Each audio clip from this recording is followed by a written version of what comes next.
그 오토바이를 타시는 분들, 뭐 자동차를 타시는 분들 중에도 있는데 고급 휘발유에 대한 논쟁이 있죠. 이 주유소를 보니까 고급 휘발유 가격이 한 500원 비싸요. 자, 고급 휘발유를 쓰면 엔진이 좋아진다? 그렇지 않아요. 고급 휘발유를 안 쓰면 엔진이 망가진다? 그런 거 아니에요. 고급 휘발유를 안 쓰면 출력이 떨어진다. 딱 그 얘기예요. 근데 모든 차가 그러냐? 그것도 아니에요. 자, 결론을 말씀드리면 메이커에서 고급 휘발유 쓰라고 하면 기록 세우고 싶은 날 고급유 넣는 걸로 충분하다. 그냥 평상시 투어에는 안 넣어도 된다. 고급 휘발유가 뭐냐 하면은 법적으로 한국의 경우에요. 한국의 경우 법적으로 옥탄가 95 이상을 고급 휘발유라고 명칭을 할 수가 있는 거예요. 외국은 또 기준이 각각 달라요. 이건 미국 같은 경우에는 레귤러가 87 뭐 이런데 그것도 달라요. 우리나라는 RON이라는 기준을 쓰고요. 세계 대부분의 나라가 이 기준을 쓰는데 미국은 또 뭐 이상한 기준을 써요. 미국 기준으로 87이 우리나라 91 정도 되고 미국 기준으로 91이 우리나라 95 이상 된다고 얘기를 해요. 근데 이게 무슨 어떤 절대적인 측정치가 아니라 일종의 벤치마크 테스트이기 때문에 정확한 어떤 특성을 갖는 그런 값도 아니에요. 자, 옥탄가가 뭐냐? 화학, 머리에 쥐나죠? 근데 이거 알 필요 없고요. 여하간에 휘발유에 이 옥탄이 많이 들어가 있으면 노킹이 잘 안 일어난다. 그래서 옥탄가가 높은 기름이 좋다. 좋은 건 맞아요. 자, 노킹이란 뭐냐? 이렇게 일반적으로 엔진이 내려오면서 연료를 쏘고 그걸 다시 올라가서 플러그를 터뜨려서 다시 밀어내는데요, 피스톤을. 관성에 의해서 아니면 다른 옆에 실린더에 의해서 올라오는 놈을 다시 얘가 강하게 밀어내고 이 작업의 반복이거든요. 근데 노킹이라는 거는 압축되는데 스파크에서 터지지 않고 다른 곳에서 터지는 거예요.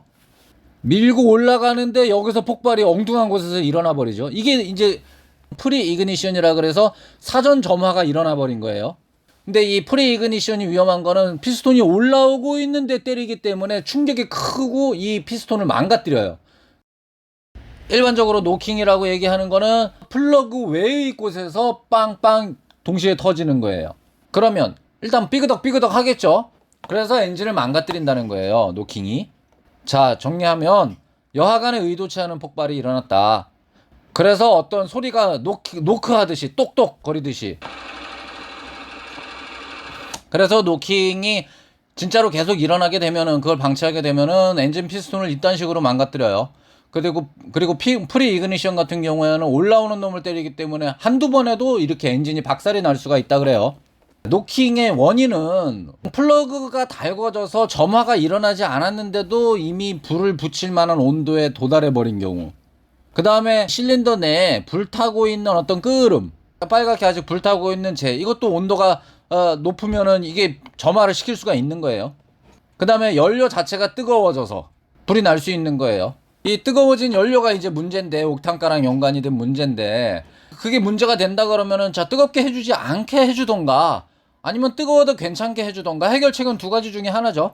뜨겁지 않게 해준다는 거는 저성능을 의미하기 때문에 이것은 고려 대상이 아닌 거예요. 이건 그냥 일반 차량은 그렇게 쓰고 있는 거예요.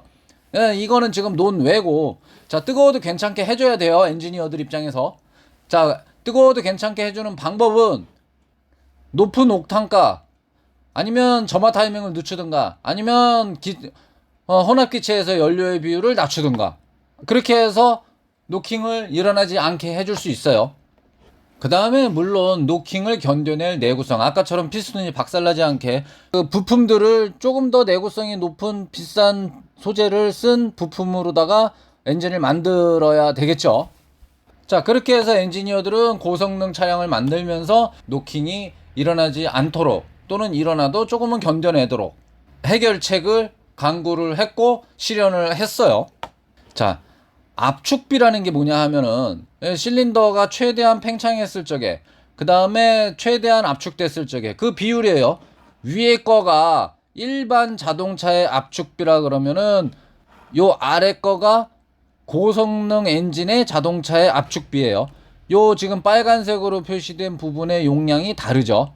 빨간색으로 표시된 부분의 용량이 아래 것이 훨씬 더 작아요. 그것이 고압축비의 엔진이에요.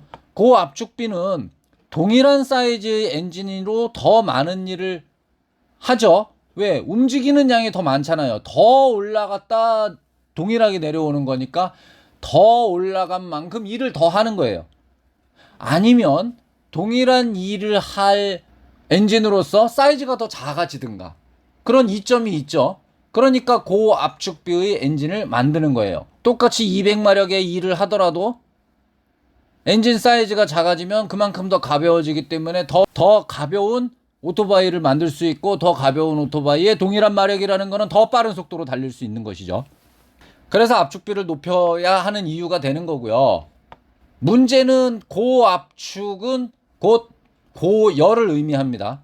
이것은 그냥 물리학적인 기본 원리이기 때문에 그냥 당연히 이렇게 되는구나 아시면 돼요.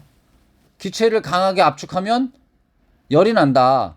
가솔린 같은 경우 점화 온도가 280도 요 정도 선이면은 점화가 된다고 해요. 점화 플러그에서 스파크가 튈 적에 그 온도가 500도씨에서 800도씨 정도 된다 그래요. 그러니 고압축비는 고열을 내고 이것은 자연 발화를 일으키게 됩니다.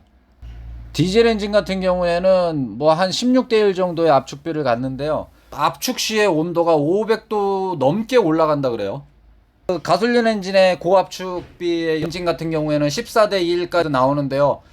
그에 상응하는 온도까지 올라가는 거죠. 300도에서 발화가 되는데 500도까지 올라가면 당연히 발화가 되겠죠. 노킹이 일어납니다. 근데 고압축비는 고효율을 의미하고 고성능이기 때문에 이 말은 즉슨 고성능은 곧 자연 발화가 일어난다 라는 말이에요. 근데 여기서 고성능은 취해야 되고 우리가 자연 발화는 없애야 되기 때문에 엔지니어들이 머리가 아프게 되는 거죠. 자, 자연 발화를 없애는 방법으로 노킹 센서라는 것을 달아놓습니다. 엔진에서 노킹 센서를 달아놓고 노킹이 일어나면 감지를 해서 뭔가 일을 해요. 노킹이 안 일어나게끔 점화 타이밍을 늦춘다던가.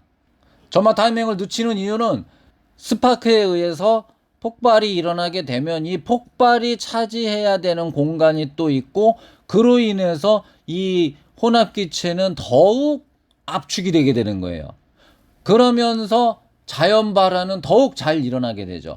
폭발이 일어나고 이 더욱 압축돼 버린 요 나머지 혼합기체가 더욱 고열이 되면서 요 딴 쪽에서 펑 폭발이 일어나게 돼요. 그래서 점화 타이밍을 늦추게 되면은 내려오면서 조금 여유가 생긴 공간에다가 점화가 일어나면서 다른 쪽에서의 고열로 인한 자연 발화가 일어나지 않도록 해줍니다. 대신 문제는 출력이 저하가 되는 거예요. 왜? 최고로 응축되었던 에너지를 빵 밀어내는 것이 아니라 이미 한풀 꺾인, 에너지가 한풀 꺾인, 이미 내려가고 있는, 조금 더 내려간 상태에서 빵 밀어주는 거기 때문에 약간 에너지가 한풀 꺾인 상태가 되는 거예요. 그래서 출력 저하가 일어나게 됩니다. 그 다음 두 번째 방법으로는 연료 비율을 낮추는 방법이 있죠. 혼합기체의 가솔린 비율을, 휘발유 비율을 낮추는 거예요. 그러면 폭발이 덜 일어나게 되겠죠. 하지만 이것도 마찬가지로 너무나 당연하게 출력 저하로 이어지죠. 가솔린을 많이 부어서 큰 폭발을 내서 큰 출력을 얻고 싶은데 노킹이 일어나니까 무서워서 가솔린의 양을 좀 줄여요. 그래서 작은 폭발을 일부러 만들어내는 거예요. 그럼 출력이 저하되는 거죠. 그 다음 세 번째 방법으로 옥탄가를 높여서 자연 발화 온도를 높입니다. 그럼 노킹이 덜 일어나게 되는 거죠. 근데 문제는 이 고급유는 곧 돈이다. 돈이 더 든다. 자, 그럼 출력 저하가 어느 정도의 출력 저하를 의미하느냐. 자, 우리가 일반 자동차가 가솔린 엔진이 10대 1 정도의 압축비를 가져요. 근데 R차나 오토바이 그 레플리카나 아니면 슈퍼카 같은 경우에는 14대 1 정도의 압축비를 갖는 엔진을 씁니다. R차가 원하는 출력이라는 거는 대체로 어느 정도 수준이냐. 자, 이게 BMW 스천R 같은 경우인데요.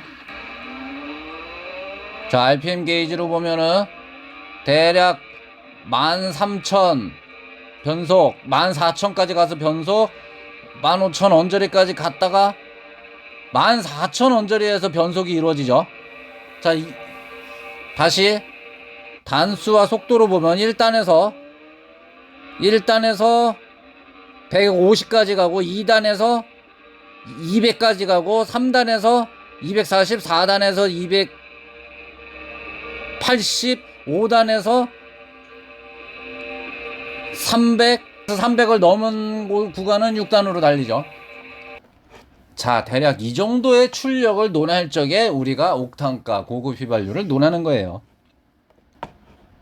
그러니까 예를 들어서 우리가 이제 어딜 갔는데 직선 한 1km밖에 없어요. 근데 여기서 300km를 내고 싶어요. 그럼 이제 2단에서 200km까지 올려야 되는데 14,000rpm까지 가야지 그게 가능한 거거든요. 자, 이 정도 되는 우리가 땡긴다 할 적에 고급 휘발유가 필요한 거다. 일상적 투어에서는 전혀 필요 없다. 왜? 엔지니어들이 노킹이 안 일어나게끔 엔진을 다 만들어 놨다. 오로지 걱정할 거라고는 출력 저하만 걱정하면 된다. 근데 그 출력 저하라는 게 우리가 투어를 하는데 느낄 정도의 출력 저하냐? 아니다. 전혀 상관없다. 우리가 일반인들이 기껏해야 투어에서 쓰는 RPM 수는 4,000, 5,000. 좀 그래도 익숙하다 그러는 사람이 7,000, 8,000. 그 다음에 좀 동호회 내에서 그 친구들끼리 모여서 갈 적에 좀 얘는 좀 쏜다 하면은 10,000 좀 넘기는 게 대부분이죠. 그러니 우리는 고급 휘발유 찾아다닐 필요는 전혀 없다. 결론, 트랙데이 때나 한번 넣어라. 그 다음에 일반 휘발유랑 가격 차이가 한 100원 남짓이다. 뭐 200원 미치다. 아, 그러면 뭐 넣는 것도 좋아요. 좋긴 좋은 거니까.